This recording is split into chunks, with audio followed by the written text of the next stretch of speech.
Hello welcome back to my YouTube channel.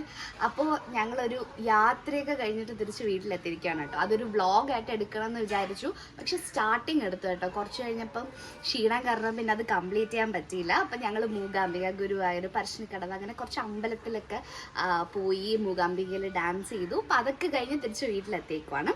ഇന്ന് എൻ്റെ വീട്ടിലാണ് കേട്ടോ. ട്രാവൽ കഴിഞ്ഞ് വന്ന് സ്ട്രീറ്റ് ഇന്നലെ വെളുപ്പിന് ഐറ്റേട്ടൻ മസ്കറ്റിൽ പോയി പ്രോഗ്രാമിന്. അപ്പം ഞാൻ 2 ദിവസം വീട്ടിലേക്ക് വന്നു. വീട്ടിൽ വന്നപ്പോൾ നല്ല മാമ്പഴം. ഓക്കെ, സോ ഇതറിയാലോ, ഏപ്രിൽ മെയ് ഓഫ് കോഴ്സ് മാമ്പഴത്തിൻ്റെ ആ ഒരു മാങ്ങയുടെ സീസണാണ്. പല വെറൈറ്റി ഓഫ് മാങ്ങയുടെ സീസണാണ്. നമ്മളിവിടെയൊക്കെ ചെറുതായിട്ട് ഇടവപ്പാതിയിൽ മഴയൊക്കെ പെയ്ത് തുടങ്ങി. അപ്പോൾ ഇന്ന് വീട്ടിൽ ഒരു ഊണായിക്കോട്ടെ എന്ന് വിചാരിച്ചു. അപ്പോഴത്തേക്കും മാങ്ങയുണ്ട്. അപ്പോൾ മാങ്ങയുള്ളപ്പം ഓഫ് കോഴ്സ് മാമ്പഴ പുളിശ്ശേരി എന്ന് പറയുന്ന ഒരു സാധനം മാറ്റി നിർത്താൻ പറ്റില്ല. പ്രത്യേകിച്ചും എൻ്റെ വീട്ടിൽ അമ്മുമ്മ വെക്കുന്ന പുളിശ്ശേരി എനിക്ക് ഭയങ്കര ഫേവറേറ്റ് ആണ്. എൻ്റെ എന്താ പറയുക, എവിടെയെങ്കിലുമൊക്കെ പോയിട്ട് വന്ന് തിരിച്ച് നമുക്ക് വീട്ടിലെ ഫുഡ് കഴിക്കാനുള്ളൊരു തേഴ്സ്റ്റ് ഇല്ലേ, അതാണ്. ആ ഒരു മൂഡിൽ ഇപ്പം നിൽക്കുവാണ്. അപ്പം കറക്റ്റ് നമുക്ക് മാങ്ങയും കിട്ടി. അപ്പം ഇന്ന് നമ്മൾ മാമ്പഴ പുളിശ്ശേരിയാണ് വെക്കാൻ പോകുന്നത്. എൻ്റെ വീട്ടിൽ എങ്ങനെയാണ് വെക്കുന്നത് നിങ്ങളുമായിട്ട് ഷെയർ ചെയ്യാം. സോ നമുക്ക് വീഡിയോയിലോട്ട് പോകാം. അതിനകത്ത് വേറൊരു സ്പെഷ്യാലിറ്റി ആണ് കേട്ടോ. നല്ല അടുപ്പിലിട്ട് വെച്ച് ചൂരയുടെ തലക്കറി. എനിക്ക് ചൂര മീൻ ഭയങ്കര ഇഷ്ടമാണ്. ചൂരയും കപ്പ, മരിച്ചിനി, ചിലടത്ത് കപ്പ എന്ന് പറയും, നമ്മളിവിടെ മരിച്ചിനി എന്ന് പറയും. അപ്പോൾ കപ്പയും ചൂര മീനും എൻ്റെ വേറൊരു ഫേവറേറ്റ് കോംബോ ആണ് കേട്ടോ. അപ്പോൾ ഇന്ന് അമ്മുമ്മ നല്ല മുരിങ്ങയ്ക്കൊക്കെ ഇട്ട് മാങ്ങയൊക്കെ ഇട്ട് അടുപ്പിൽ ചൂര മീൻ കറി വെച്ചിരിക്കുവാണ്. അപ്പം നമ്മൾ മാമ്പഴ പുളിശ്ശേരി ഉണ്ടാക്കാനുള്ള ഓൾമോസ്റ്റ് ഇൻഗ്രീഡിയൻസ് നമ്മളിവിടെ എടുത്തു വെച്ചിട്ടുണ്ട്. അപ്പോൾ ഫസ്റ്റ് പരിപാടി എന്ന് പറയുന്നത് എന്താണ്, ഈ മാങ്ങ തോല് കളഞ്ഞെടുക്കുക. അപ്പൊ അതാണ് ആദ്യം എടുക്കുന്നത്. നമ്മൾ ഇത്രയും മാങ്ങ എടുക്കല്ല. നമ്മളിപ്പോ എത്ര മാങ്ങ എടുക്കണേ? ഇപ്പൊ 2 മാങ്ങയെ നമ്മൾ എടുക്കുന്നുള്ളൂ. കാരണം ഇവിടെ ഒരുപാട് ആൾക്കാരൊന്നും ഇത് കഴിക്കാനില്ല. അതുകൊണ്ട് നമ്മൾ 2 മാമ്പഴേ എടുക്കുന്നുള്ളൂ. അത് ആദ്യം ഒന്ന് തൊലിയൊക്കെ കളഞ്ഞ് ക്ലീൻ ചെയ്തെടുക്കാം. പിന്നെ പഴുത്തിരിക്കുന്ന മാമ്പഴമായതുകൊണ്ട് വെറുതെ ഇങ്ങനെ വെച്ചാക്കുമ്പോൾ കൈ വെച്ച് തന്നെ നമുക്കത് ഇളക്കാൻ പറ്റും. അപ്പൊ നമ്മുടെ മാങ്ങ 2 തൊലിയൊക്കെ കളഞ്ഞിട്ടു. ഇനി മാമ്പഴവും പച്ചമുളകും കൂടെ നമുക്കൊന്ന് വേവിച്ചെടുക്കണം. ചട്ടിക്കുള്ളിലോട്ടാക്കുന്നു. എന്നിട്ട് പച്ചമുളക് നമ്മൾ ആഡ് ചെയ്യുന്നു. പാകത്തിന് വെള്ളവും കൂടെ ഒഴിച്ചു കൊടുക്കുന്നു. അതിൽ കരിവേപ്പിലയും കൂടെ നമ്മൾ ആഡ് ചെയ്യുകയാണ്. ഇനി നമ്മൾ അടച്ചു വെച്ച് ഒരു 5 മിനിറ്റ് നമ്മൾ വേവിക്കും. അതവിടെ ഇരുന്ന് കുക്കാവട്ടെ. അപ്പം ആ സമയം നമുക്ക് ഇതിന് വേണ്ടിയിട്ടുള്ള അരപ്പ് അരച്ചെടുക്കാം. അടുത്ത അരപ്പ് അരയ്ക്കാനാണ് നമ്മൾ പോകുന്നത്. അപ്പം അരപ്പിന് വേണ്ടിയിട്ട് എന്തൊക്കെ, തേങ്ങ തിരുവി വെച്ചിട്ടുണ്ട്, പിന്നെ ഉള്ളി, ജീരകം, പിന്നെ മഞ്ഞൾപ്പൊടി, അതും കൂടെ ആഡ് ചെയ്യും. അപ്പം നമുക്ക് ഓരോന്നായിട്ട് 2 മാങ്ങയ്ക്കുള്ള അളവാണ് കേട്ടോ. ഇതിൻ്റെ അളവൊന്നും പറഞ്ഞാൽ എനിക്ക് അറിഞ്ഞൂടാ. ഓക്കെ, അപ്പം അമ്മുമ്മയുടെ ഗൈഡൻസിൽ പറഞ്ഞു തന്നത് 1/2 മുറി തേങ്ങയാണ് നമ്മൾ 2 മാങ്ങയ്ക്ക് വേണ്ടി എടുത്തത്. അത് കഴിഞ്ഞ് നമ്മളിതാ വെളുത്തുള്ളി ഇടുന്നു, പിന്നെ ചെറിയ ഉള്ളി ഇടുന്നു, ജീരകം ഇടുന്നു. ഇതിൽ നമ്മൾ ലാസ്റ്റായിട്ട് കുറച്ച് മഞ്ഞപ്പൊടിയും കൂടെ ആഡ് ചെയ്ത് കൊടുക്കും. ഇതിൽ വേറെ ഒന്നും ഇനി ഇടൂലല്ലോ? ഇന്നെന്തോ ഇടും? ഇതിലൊന്നും ഇടൂല. ഓക്കെ, സോ ഇതിനി അരച്ചെടുത്തിട്ട് വരാം. ഞങ്ങൾ യൂസ് ചെയ്യുന്നത് ബട്ടർഫ്ലൈയുടെ മിക്സിയാണ് കേട്ടോ. ലേറ്റസ്റ്റ് മോഡലാണ്. അമ്മയ്ക്ക് അതിൽ നിന്ന് കമ്മീഷൻ കിട്ടുമെന്ന് തോന്നുന്നു. ആക്ച്വലി അമ്മുമ്മയല്ല കേട്ടോ ഇന്ന് ഉണ്ടാക്കുന്നത്, അമ്മയാണ് ഉണ്ടാക്കുന്നത്. അമ്മുമ്മയ്ക്ക് കുറച്ച് ആരോഗ്യ പ്രശ്നങ്ങളുണ്ടായിട്ട് ഇനി അടുക്കളയിൽ നിൽക്കാൻ പറ്റില്ല. കാരണം ബാക്കിയൊക്കെ അമ്മുമ്മ ഉണ്ടാക്കി. അതുകൊണ്ട് പുളിശ്ശേരി ഇന്ന് ഉണ്ടാക്കുന്നത് അമ്മയാണ്. നമുക്ക് അരച്ചെടുക്കാം. കുറച്ച് വെള്ളം ഒഴിക്കാം. ഇതിന് ഒത്തിരി വെള്ളം ഒഴിക്കണ്ട. കാരണം അതിലേ നമ്മൾ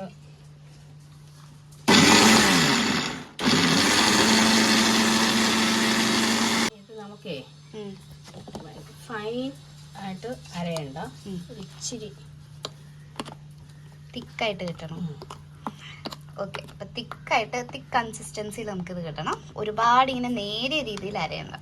അപ്പം ഈ ഒരു പാകമാകുമ്പോൾ അരിക്കും അതങ്ങ് നിർത്തുക.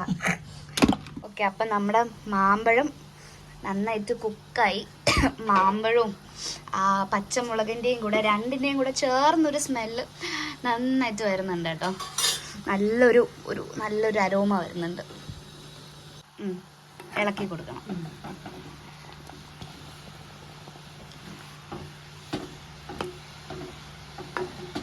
അപ്പം നമ്മൾ തീയൊന്ന് കുറച്ചു. ഇനി ഈ വെന്ത മാങ്ങയിൽ അരപ്പിടാൻ പോവാണ്.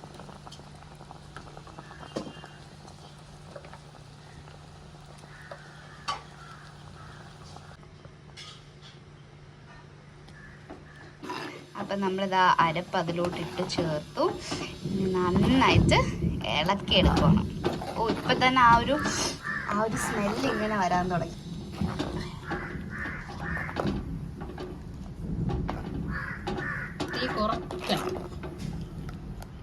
പക്ഷെ ഞാൻ വിചാരിച്ചു ഈ മാമ്പഴ പുളിശ്ശേരി വെക്കുന്നത് എന്തോ ഭയങ്കര ടാസ്ക് പിടിച്ച പണിയാണെന്ന്. പക്ഷെ ഇവരൊക്കെ നമ്മൾ എത്രയും നാൾ പറ്റിക്കുകയാണെന്ന് ഇപ്പോഴാണ് മനസ്സിലായത്. ഇത് തേങ്ങ ഒന്ന് അടയ്ക്കുക, ഇതൊന്ന് വേവിച്ചെടുക്കുക, ഇനി ഇതൊന്ന് താളിക്കുക, അത്രയല്ലേ ഉള്ളൂ. എളുപ്പമാണ്. ഞാനൊരു മഴയ്ക്ക് വേണ്ടി ഇങ്ങനെ വെയിറ്റ് ചെയ്യണം. ഞാൻ അടുക്കളയുടെ ബാക്കിൽ നിന്ന് നോക്കുന്നത് ഇങ്ങനെ ഒരു അടച്ചിട്ട വീടും കുറേ മരങ്ങളുമാണ്. ഇവിടെ മഴ പെയ്യുമ്പോൾ നല്ല രസമാണ് കേട്ടോ. ഈ ബാക്ക് സൈഡിൽ ഇങ്ങനെ മഴ കാണാനായിട്ട് നല്ല ഭംഗി. ഓക്കെ, അപ്പോൾ അരപ്പ് ആഡ് ചെയ്തിട്ട് നമ്മൾ കുറച്ച് നേരവും കൂടെ അതൊന്ന് വേകാൻ വേണ്ടി വെച്ചു. ഇപ്പം നന്നായിട്ട് കുറുകി വന്നിട്ടുണ്ട്. ഇനി നമ്മൾ എന്ത് ചെയ്യും? ഇനി നമ്മൾ തൈരൊഴിക്കും. ഓഫ് ചെയ്തിട്ട് തൈരൊഴിക്കും. ഓക്കെ, 10 സെക്കൻഡ് വെയിറ്റ് ചെയ്യണം. പിന്നെ തൈരൊരു വല്ലാണ്ട് ഇങ്ങനെ പിരുന്ന പോലെ വരും. ഓക്കെ, മതി. 10 സെക്കൻഡ് ആയി കാണും. ദെൻ നമ്മൾ തൈര് ഒഴിക്കുന്നു.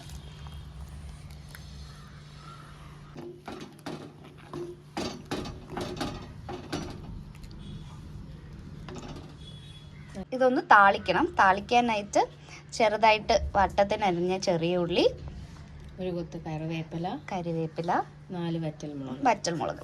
അപ്പം ഞാൻ ഈ വറ്റൽമുളകിന്റെ ഞെട്ടെടുക്കൂല, എനിക്ക് ഇങ്ങനെ ഇടുന്നതാണ് ഇഷ്ടം. ഓക്കെ, ഇട്ടോളൂ.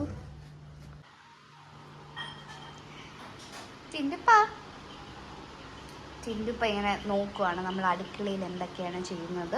അവൻ അറിയാതെ നമ്മൾ അവിടെ വേറെ എന്തെങ്കിലും ഉണ്ടാക്കി കഴിക്കുന്നുണ്ടോ എന്നൊക്കെ ഒരു ഇൻസ്പെക്ഷൻ എടുക്കാൻ വേണ്ടി കറക്റ്റ് അടുക്കളയുടെ ഫ്രണ്ടിലിരിക്കുവാണ്. ഈ മണമൊക്കെ പിടിച്ചോടിച്ചൂടി ഇരിക്കും. നോൺ വെജോ മീനോ എന്തെങ്കിലും ഉണ്ടാക്കുവാണെങ്കിൽ കറക്റ്റ് അങ്ങോട്ട് വരും. ഇപ്പോൾ പുളിശ്ശേരി ആയതുകൊണ്ട് അങ്ങോട്ട് വരാത്തത്. അല്ലേടാ? നമ്മൾ താളിക്കാൻ പോവാണ്. അതെല്ലാവർക്കും അറിയാവുന്ന കാര്യമാണ്. വെളിച്ചെണ്ണ ഒഴിക്കുക. വെളിച്ചെണ്ണ ചൂടായിട്ട് വരുമ്പം അതിലേക്ക് കടുക് പൊട്ടിക്കുക. somebody is waiting behind. ഇവരെന്താണ് ഉണ്ടാക്കുന്നത് ഞാനറിയാതെ. ഇവിടെ എന്താണൊരു ഡിസ്കഷൻ.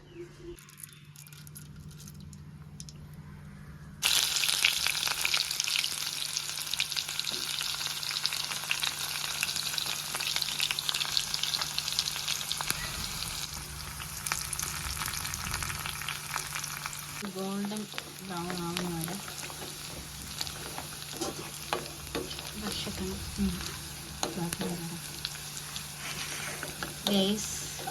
എനിക്ക് 4 ഡിഗ്രി പനിയുള്ള എന്നെ കൊണ്ടാണ് മാമ്പഴ പുളിശ്ശേരി. അതുകൊണ്ടാണ് ഗൈസ് മുഖം കാണിക്കാതെ. ഇന്ന് മേക്കപ്പ് ഇടാതെ കാണുമ്പോൾ നിങ്ങൾ എൻ്റെ അമ്മൂമ്മയാണോ എന്ന് ചോദിച്ചായിരുന്നു. മേക്കപ്പ് ഇട്ട് കണ്ടിട്ടല്ലേ.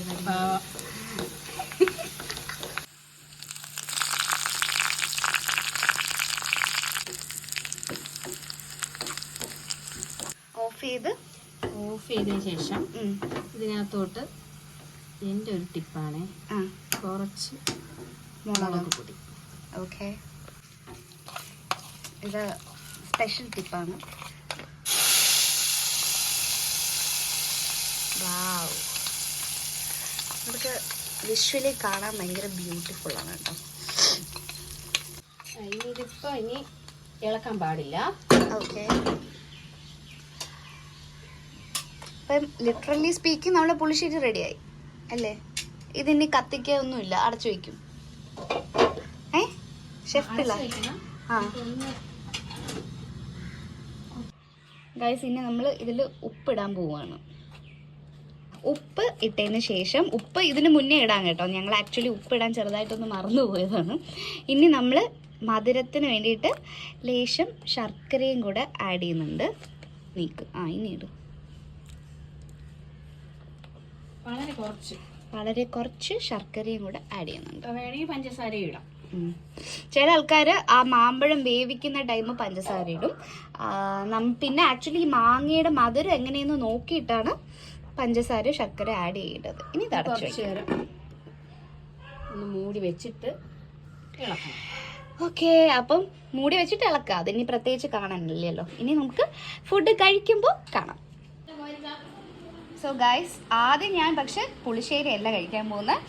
ആദ്യം നമുക്കിവിടെ നല്ല കപ്പയും തലക്കറിയും, നല്ല മാങ്ങയും മുരിങ്ങയ്ക്കൊക്കെ ഇട്ട് വെച്ച തലക്കറിയും, പിന്നെ ഒരു ചൂര ഫ്രൈ ചെയ്തതുകൊണ്ട്. അപ്പോൾ ഫസ്റ്റ് ഇത് കഴിക്കാം. അത് കഴിഞ്ഞിട്ടാണ്, നിങ്ങൾക്ക് അങ്ങനെയാണെന്ന് അറിയില്ല കേട്ടോ, ഞാൻ ആദ്യം കപ്പയും മീൻകറിയും ഉണ്ടെങ്കിൽ അത് കഴിച്ചിട്ടാണ് പിന്നെ ഞാൻ ചോറ് കഴിക്കാം. സോ ഫസ്റ്റ് ഇത് ഫുൾ ഞാൻ കഴിക്കില്ല. തല ഞാനും അമ്മയും കൂടെ ഷെയർ ചെയ്തെടുക്കും. ഇപ്പോൾ ഒരു ഭംഗിക്ക് വേണ്ടി ഇങ്ങനെ വെച്ചതേ ഉള്ളൂ. സോ ആദ്യം ഇത് കഴിച്ചിട്ടാണ് നെക്സ്റ്റ് പുളിശ്ശേരി എടുക്കുന്നത്. ഓക്കെ, അപ്പം ഞാൻ ഇത് കഴിഞ്ഞിട്ട് വരാം. ഞാൻ പൊതുവെ വീട്ടിലിരുന്ന് ഫുഡ് കഴിക്കുമ്പോൾ ഞാൻ നിലത്തിരുന്നാണ് കേട്ടോ കഴിക്കുന്നത്. എൻ്റെ വീട്ടിൽ, അഖിൽജൻ്റെ വീട്ടിൽ എനിക്ക് അത്ര ക്ലോസ്ഡ് ആയിട്ടുള്ള ആൾക്കാരുടെ വീട്ടിൽ പോകുമ്പോഴത്തേക്കും ഞാൻ മോസ്റ്റ്ലി ഇങ്ങനെ തറയിലിരുന്ന ഫുഡ് കഴിക്കാറുള്ളത്. മീൻ ഒരു രക്ഷയില്ലായിരുന്നു. മീനും കപ്പയും മുരിങ്ങയ്ക്കൊക്കെ ഇട്ട് നല്ല മാങ്ങയൊക്കെ ഇട്ട് ഇതിപ്പോൾ കാണുമ്പോഴേ പിന്നെയും കഴിക്കാൻ തോന്നുന്നു. അടിപൊളിയായിരുന്നു, ഉഗ്രൻ ടേസ്റ്റായിരുന്നു. ലൈക്ക് ഞാൻ കഴിക്കുന്ന ഒരു എൻജോയ്മെൻറ്റ് കാണുമ്പോൾ തന്നെ മനസ്സിലാവും. ഓക്കെ ഗൈസ്, അപ്പോൾ സ്റ്റാർ ഓഫ് ദി ഡേ നമ്മുടെ പുളിശ്ശേരിയെ ഞാൻ എൻ്റെ പ്ലേറ്റിലോട്ട് ആക്കിയിരിക്കുകയാണ്. ചോറ്, പുളിശ്ശേരി, കീര, പിന്നെ ഇത് അയിൽജേൻ്റെ സിന്ധു കുഞ്ഞ വെച്ച അച്ചാറാണ് കേട്ടോ. കുഞ്ഞ ഇങ്ങനെ ഹോം മെയ്ഡ് അച്ചാറിൻ്റെ ആളാണ്. അപ്പം കുഞ്ഞ വെച്ച അച്ചാറാണ്. അപ്പം ഇതെല്ലാം കൂടെ കൂട്ടിയിട്ട് ഞാൻ പുളിശ്ശേരിയും ചോറും ഒക്കെ കഴിക്കാൻ പോവാണ്. സോ അങ്ങനെ നിങ്ങളിതൊക്കെ ചെയ്യുമെന്ന് എനിക്കറിയില്ല കേട്ടോ. ഇത് വിയാർഡായിട്ട് ചിലപ്പോൾ ചില ആൾക്കാർക്ക് തോന്നും. ഞാനിങ്ങനെ ഈ പച്ചമുളക് ഇട്ടില്ല, അതിൽ നിന്ന് ഇതൊക്കെ ഇങ്ങനെ സ്ക്വീസ് ചെയ്തതിൻ്റെ ചാറൊക്കെ സ്ക്വീസ് ചെയ്തെടുക്കും. ഞാൻ നേരത്തെ കഴിച്ചുകൊണ്ടിരുന്ന തലയുടെ ബാക്കിയാണ് അമ്മ കഴിക്കുന്നത് കേട്ടോ. അതാണ് അമ്മ എടുത്ത് കാണിച്ചതെന്ന്. എൻ്റെ ആ ഒരു കോമ്പിനേഷൻ പുളിശ്ശേരിയും കീരത്തോരനും അച്ചാറും വാവ്, ഭയങ്കര രസമായിരുന്നു. ആൻഡ് ഈ ഒരു മാങ്ങയുടെ ലൈക്ക് ഈ മാങ്ങ ഇങ്ങനെ സ്ക്വീസ് ചെയ്ത് ഇങ്ങനെ ഉറിഞ്ചിയൊക്കെ കഴിക്കുന്നത് അത് വേറൊരു ഫീലാണ്. പിന്നെ ഞാൻ ഇന്ന് ഇച്ചിരി നിങ്ങളെ കാണിക്കാനായിട്ട് ഇച്ചിരി ഒരു സ്റ്റാൻഡേർഡിൽ കഴിക്കുന്നതാണ്. ചിലപ്പോൾ ഇത്ര പോലും വൃത്തി കാണത്തില്ല ഞാൻ കഴിക്കുന്നതിൽ. അപ്പം ഞാൻ ഭയങ്കരമായിട്ട് എൻജോയ് ചെയ്ത് കഴിക്കുവാണ്. ആൻഡ് എനിക്ക് എന്താ പറയുക, വയറും മനസ്സും ഒക്കെ കുറേ നാളിന് ശേഷം വീട്ടിൽ നിന്ന് ഫുഡ് കഴിക്കുമ്പോൾ അതൊരു ടേസ്റ്റാണല്ലോ. ആൻഡ് ഈ ഒരു ടൈമിൽ പുറത്ത് നല്ല ഉഗ്രം മഴ പെയ്യുമായിരുന്നു. ഞാൻ പറഞ്ഞില്ല, ഇടവപ്പാതി തുടങ്ങി. അപ്പോൾ എല്ലാവരും ഇതേപോലെ വീട്ടിലിരുന്ന് മഴയൊക്കെ എൻജോയ് ചെയ്ത് നല്ല ഫുഡൊക്കെ കഴിച്ച് ഹാപ്പി ആയിട്ടിരിക്കുക. സോ ഈ വീഡിയോ ഇഷ്ടപ്പെട്ട് കാണുമെന്ന് വിശ്വസിക്കുന്നു. മറ്റൊരു വീഡിയോ ആയിട്ട് വരുന്നത് വരെ tata, bye bye, take care, by.